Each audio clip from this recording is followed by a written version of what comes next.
Hello everyone, welcome to my channel Telecast-tv. I'm Mark and Buba.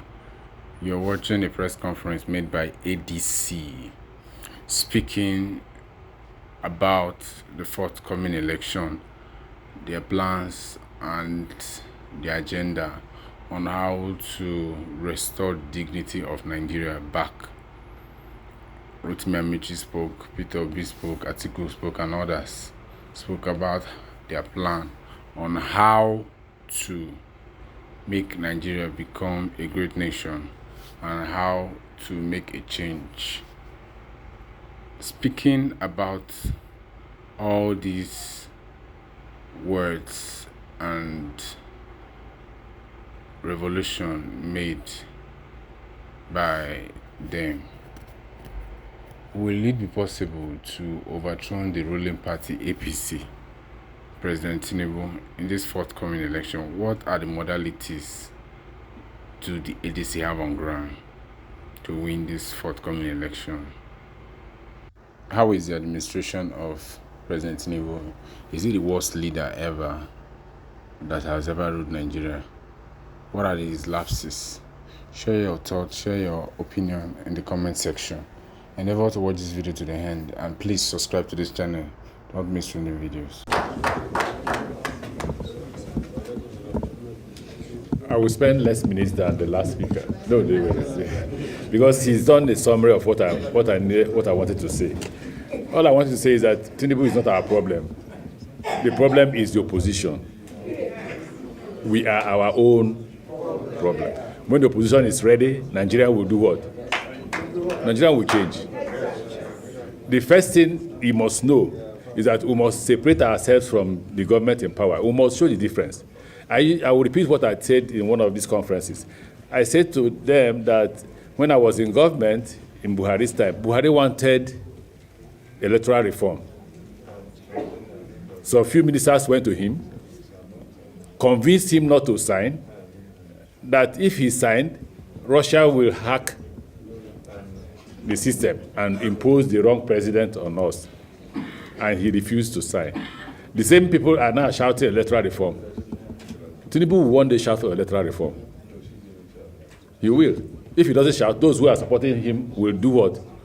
Shout for electoral reform. Tinubu is not a problem. You can't say your position and then see, watch the government, watch his pattern, watch even his strategy to win election. His strategy is simple. His pattern is simple. He tries something today, you are weak. He puts something bigger, you are weaker. Which president goes to France to give award? Or which president goes to France when you are shouting, oh, this man is stealing our money, you are stealing our money, and he still goes to that place? He's asking, what will you do? You can do what? The day you show him you can do something, God will bless you. I think like every other person has said, what needs to be said have been said. But it's critical that we repeat it as often as we can so that Nigerians will know we are together. There's need, very urgent need, for all the opposition parties. Those who are not here today, we're pleading that we all come together to save our dear country. It is critical, it's important. The government we have today has been said and continue is the worst ever in our dear country, Nigeria. Today there's no governance in Nigeria. The legislative arm is at its worst. The judiciary is no longer hope of the weak or the poor. We all know insecurity, killings and abductions is worse than even countries at war. Just in the past 1 week, 34 in Kebbi, Wednesday, Thursday, 50 in Zamfara on Friday, and today, even while we're speaking today, over 20 already in Adamawa. 6 is all over the country. I just mentioned a few. Poverty have increased dramatically in the past 2.5 years, from 87 million to about 140 million today, the highest in any country on earth. In fact, we now have almost over 30% of all the world poor living in Nigeria. We now have more people living in Nigeria, a country of 240 million, than China and India, a country of 2.8 billion combined. And that's the critical thing. This government have borrowed more in 2.5 years than all the governments since 1999, without anything to show for it. I heard somebody told me today when I walked in here that the food prices have gone down. Actually, we have killed all our farmers, because we have imported cheap goods and thrown our farmers into poverty, which will even worsen the hungry situation of Nigeria in the coming future. Manufacturers' houses are full of warehouses without anything to show for it. So we're in a crisis that everybody has to come together to save the country. And I thank those who have started this journey of our coming together, all the opposition parties. All our appeal is that, yes, we, the masses of Nigeria, have to rise up now, because this situation we are allowed to continue will take its revenge on all of us and our children tomorrow. Your Excellencies, distinguished ladies and gentlemen, I think we have sat long enough. We are fasting. Let me start with the speech of the chairman of NNPP. That speech has actually captured all the challenges we are facing in this country. I never thought anybody would be asked to make any remarks after listening to that speech. But let me say or advise that the speech delivered by the chairman of NNPP be sent to all the embassies, particularly the Western democratic embassies in this country, as the position of the Nigerian opposition political parties. And again, what you must bear in mind is that the collapse of democracy in Nigeria is going to lead to the collapse of democracy in Africa, because we are the largest democracy in Africa. These are some of the consequences that will definitely affect other democracies in Africa. So I will urge that, or I will call other opposition parties that are not here today to make sure that they are part of this movement of the unity of the opposition parties to ensure we restore our democracy. But with a note of caution, you see, we did this exercise in 2014. Not so. We came together and formed APC because we felt democracy was faulty in 2014. Only for us to end up at the same position we found ourselves in 2014. If worse.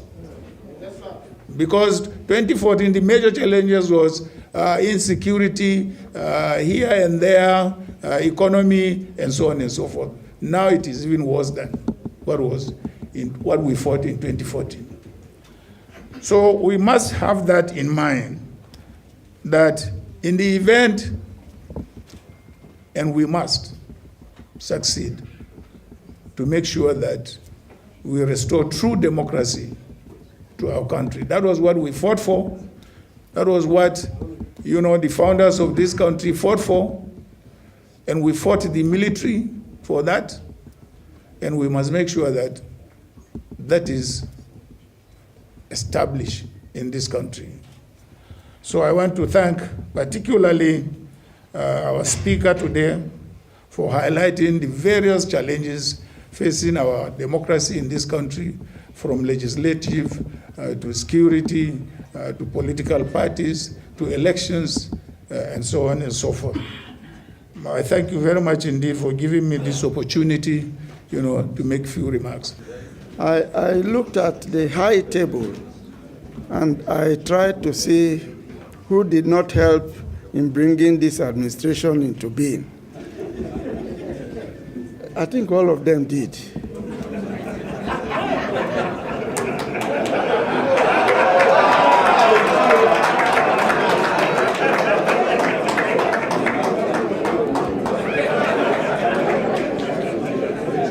Well, they are paying the price now.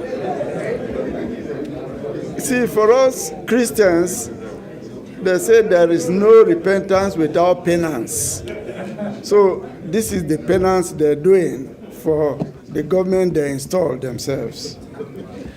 I want to appreciate my colleague, the chairman of NNPP, for the wonderful delivery that he did on behalf of all of us Nigerians.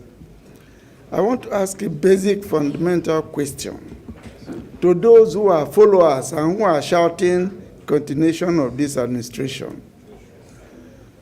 What is the problem with transmitting results instantly? Why is it a difficult issue? Unless there is something there that the rest of us don't know. And of course, there must be something. We can see it from FCT election. Again, the second issue is, why do you dabble into political parties' mode of selection of their candidates? What is the problem? Why do you want to be a party to it when you are not? You see, in my place, they say if you are not a member of a dancing group, don't be criticizing those who are dancing, that they are not dancing according to the drum. Leave the political parties, let them select their own people. It is not part of your business. The other issue is the level of thuggery that has been introduced into politics now. It has never been this much. We haven't started campaign, and now you can imagine what will happen when we start campaign. The only reason that APC is desperate is because they're sure they cannot win the next election in a free and fair contest. Well, their desperation won't take them too far. As you heard from the address, we're prepared for the shenanigans that they're coming up with. We will defend our votes and we'll make sure that our votes count. We have learned lessons from FCT election. It's a hard lesson though, but we've learned it the hard way. But I just want to assure Nigerians, the position will stand for the truth, we stand for justice, we stand for free, fair, transparent, credible election. I want to thank all of you who have come to grace this occasion and thank my brother chairman and all those who are here today. Before I sit down, let me just caution the administration. Incarcerating opponents or people in opposition will not help their case. I think it is only fair and proper that as Nigerians, they treat us with a lot of caution. They treat us with respect, and they give us the opportunity to be able to stand as opposition in a free, fair society. Thank you very much. Yesterday, something happened which a lot of people didn't notice. In Kano, there was a massive protest of ordinary citizens who saw the high hand of the authorities in trying to stifle people from speaking their minds. And they protested and demanded. I know there are some security people here in plain clothes. The removal of the DSS director in Kano, who had become an openly declared politician, being used by the unpopular governor of Kano State, Alhaji Kabir Abba Yusuf, whoever against that government or against the federal government is simply being picked by the DSS and locked up, and it reached a crescendo the day before yesterday when a young man was abducted from radio station, taken to the DSS headquarters, and a judge was invited in the night to send that boy to jail. This is what our country had become. I want to tell you, I'm 78 as I stand before you here. I'm not supposed to be in the trenches again. I should be resting. And yet, some of us found it very expedient to still lead the way such that the young among us would imbibe this culture of freedom. What has happened in Edo, which was mentioned in the speech delivered by the chairman of the NNPP, is not even the beginning of what these people can do. But they should know that there is always a retribution in whatever you do in life. That what they are doing to other people will obviously visit them one day. So it is better to do good than to do bad, because the biblical and the Quranic injunction says that do unto others as you would want others to do unto you. We as Nigerians, all of us must be told, and we know that death is a necessary end. We may die today, tomorrow, or we must die. It is a necessary end. So I preach that if you want to die, or if you are dying, you must die for a purpose, and that purpose should be humanity. That purpose should be humanity. These guys that pretend they were voted into power, you can see from their actions that really they did kadabra to become what they are.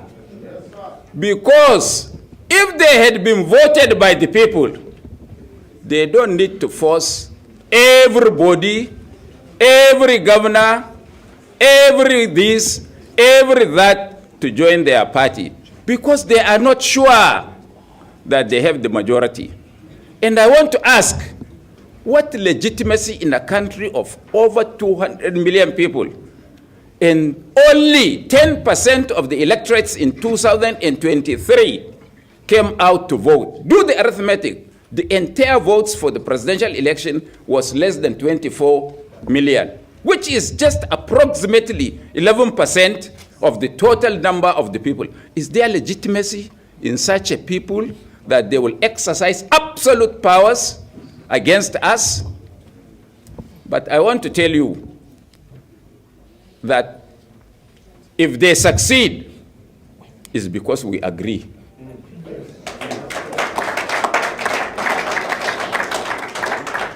If we don't agree, I want to assure you that they can pick race. We saw it happen in so many countries. We are not different. We are all human beings. If we don't die today, we may die tomorrow. Why do we die? Why don't we die with honor, dignity, and dignity? Why should we allow? You want to sack me, Dino?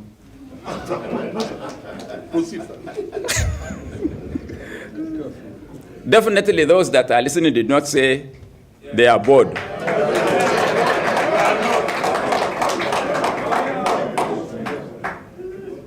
So, I think we as politicians must put our act together.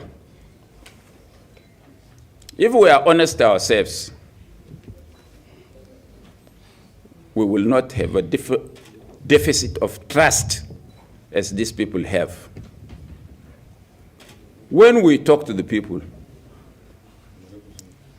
we must convince them that when we are there, we will not also be like these people. And I'm saying this because I know some of them have said so many things in the past, and they have turned 360 degrees from their positions before. They talked of democracy, they talked of this, they talked of that, and they are doing fascism. In fact, Mussolini could have been laughing in his grave when he is told, or Stalin would be rolling on his back in the grave when he sees what some of these people do. They have no conscience. How can leaders, governor, president, 200 people killed in a night, people praying in churches, in mosques are being slaughtered, and there is no word coming from such leaders? I think the problem is not even them, it is us, because we should demand as of right that our leaders address us in these heinous crimes that happen across the country. We kept quiet, so we are encouraging them to do this impunity. We must come out of our comfort zones and confront them. They are defeatable. We can defeat them, and we can do it. Can't we? Can't we? So what are we afraid of? These are ordinary people with whom we were running on the streets before. Just because they've got political power, are they different? No. They are the same human beings. So, ladies and gentlemen, thank you, sir. You must allow me to conclude. Ladies and gentlemen, Hausa people have a saying which says, "In ana tabarawo, ay tama bisau." I think a better English speaker would translate that. But if they have fault, we have more fault than them, because we conceded to them what they do to us. If we say no, they can't be able to do it. They cannot ride us. And it is time now for us to begin, turn a new leaf, that this country belongs to all of us, and that they are just people among equals, that they are not superhuman beings. And we can no more take it that the citizens of this country can no more take it. We need people to lead, and we should lead. Thank you very much.